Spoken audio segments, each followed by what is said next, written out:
എല്ലാവർക്കും നമസ്കാരം. ജനുവരി 2 തൊട്ട് സംസ്കൃതത്തിന് വേണ്ടിയുള്ള ഓൺലൈൻ ട്യൂഷൻ സ്റ്റാർട്ട് ചെയ്തിട്ടുണ്ട്. ഗൂഗിൾ മീറ്റ് വഴിയാണ് ക്ലാസ് നൽകുക. കേരള സിലബസിലുള്ള സ്റ്റാൻഡേർഡ് 5 തൊട്ട് 10 വരെയുള്ള കുട്ടികൾക്ക് ആണ് ഈ ക്ലാസ്സസ് യൂസ്ഫുൾ ആവുക. ജോയിൻ ചെയ്യാൻ ആഗ്രഹിക്കുന്നവർ 9846770380 ഈ നമ്പറിൽ കോൺടാക്റ്റ് ചെയ്യാവുന്നതാണ്. വാട്സപ്പിൽ ഓൺലൈൻ ട്യൂഷനായി മാത്രം മെസ്സേജ് അയയ്ക്കുക. ഇന്ന് നമ്മൾ പഠിക്കാൻ പോകുന്നത് ക്ലാസ് 10 ചാപ്റ്റർ 2 ആമുഖമാണ് എടുക്കാൻ പോകുന്നത്. നോക്കിക്കോളൂ. അനാവൃഷ്ട്യ മഴയില്ലായ്മ കൊണ്ട് പീഡിതാനം ദുരിതം അനുഭവിക്കുന്ന പ്രാണീനാം ജീവജാലങ്ങളുടെ അവസ്ഥയെ പ്രതിപാദിക്കുന്ന ബഹ്യഃ ധാരാളം കഥകൾ സാഹിത്യലോകത്ത് സന്ധി ഉണ്ട്. ഏതദ് വിഷയികാഃ ഈ വിഷയത്തെക്കുറിച്ചുള്ള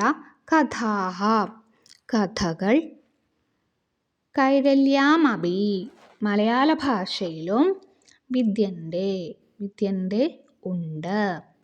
വൈലോപ്പിള്ളി ശ്രീധരമേനോൻ ശ്രീധരമേനോനാൽ വിരചിതായാം രചിക്കപ്പെട്ട ജലസേചനം അദ്ദേഹത്താൽ രചിക്കപ്പെട്ട ഒരു കവിതയുടെ പേരാണ് ജലസേചനം. അതൊരു ഇമ്പോർട്ടൻ്റ് ക്വസ്റ്റ്യൻ ആണ്. വൈലോപ്പിള്ളി ശ്രീധരമേനോൻ്റെ കവിതയാണ് ജലസേചനം ഇതി കവിതായാമപി എന്ന കവിതയിലും ഏഷ ഈ വിഷയം തന്നെയാണ് ഈ വിഷയം തന്നെയാണ് പ്രതിപാദിതഃ വർത്തതേ പ്രതിപാദിച്ചിരിക്കുന്നത്. തസ്മാത് ആശയത്തിൽ നിന്നും സമാകലിതോ അയം കൂട്ടിച്ചേർത്തതാണ് അയം പാഠഭാഗഃ ഈ പാഠഭാഗം. അപ്പോൾ ഇത്രയേ ഉള്ളൂ ഇന്നത്തെ ക്ലാസ്. നന്നായി പഠിക്കുക. എന്തെങ്കിലും ഡൗട്ടുകൾ ഉണ്ടെങ്കിൽ കമൻറ്റിലൂടെ അറിയിക്കുക. അപ്പോൾ എൻ്റെ വീഡിയോസ് ലൈക്ക് ചെയ്യുക, ഷെയർ ചെയ്യുക, കമൻറ്റ് ചെയ്യുക. പിന്നെ ജനുവരി 2 തൊട്ട് സംസ്കൃതത്തിന് വേണ്ടിയുള്ള ഓൺലൈൻ ട്യൂഷൻ സ്റ്റാർട്ട് ചെയ്തിട്ടുണ്ട്. കേരള സിലബസിലുള്ള കുട്ടികൾക്കാണ് ഈ ക്ലാസ്സസ് യൂസ്ഫുൾ ആവുക. 5 തൊട്ട് 10 വരെയുള്ള കുട്ടികൾക്കാണ് ക്ലാസ് ചെയ്യുന്നത്.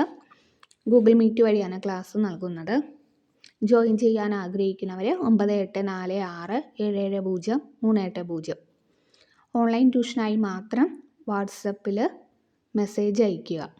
Okay, thank you.